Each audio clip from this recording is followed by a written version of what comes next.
Assalamualaikum warahmatullahi wabarakatuh. Kami dari kelompok 2 kelas farmasi A akan mempresentasikan hasil diskusi kami terkait studi kasus etika dan regulasi uji praklinik.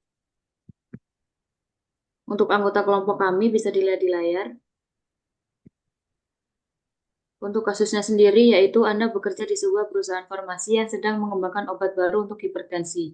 Perusahaan tersebut berencana untuk melakukan uji praklinik menggunakan model hewan yaitu tikus. Namun, sebelum memulai penelitian, perusahaan harus mengajukan proposal ke Komite Etika Hewan untuk mendapatkan persetujuan. Untuk pertanyaan yang pertama, apa prinsip-prinsip etika yang harus diterapkan dalam desain uji praklinik?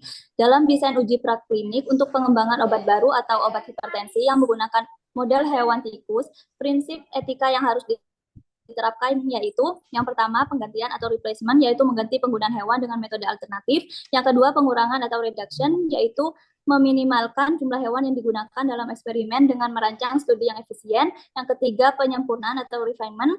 Yang keempat penghormatan terhadap kehidupan seperti pengelolaan yang baik terhadap lingkungan tempat hewan pelihara. Yang kelima memastikan bahwa hanya prosedur yang benar-benar diperlukan. Yang keenam kepatuhan pada komite etika penelitian, yaitu dengan mengajukan proposal penelitian ke komite yang relevan. Lalu untuk pertanyaan yang kedua, apa saja pedoman regulasi yang harus diikuti selama proses uji praklinik? Yang pertama ada Good Laboratory Practice, yaitu memastikan bahwa semua uji praklinik dilakukan dengan prosedur yang konsisten.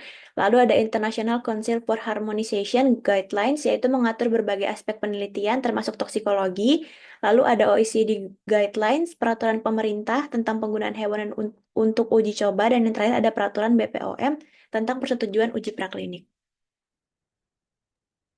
Misalnya pertanyaan ketiga, apa saja persiapan yang perlu dilakukan sebelum mengajukan proposal ke Komite Etika? Yang pertama ada riset mendalam, kedua desain penelitian yang jelas, ketiga justifikasi penggunaan hewan, yang keempat rencana kesejahteraan hewan, yang kelima dokumentasi yang diperlukan, yang keenam persetujuan internal, tujuh rencana pelaporan dan audit, delapan pengaturan anggaran dan sumber daya, sembilan tanya jawab dan diskusi dari Komite Etika mengenai proposal.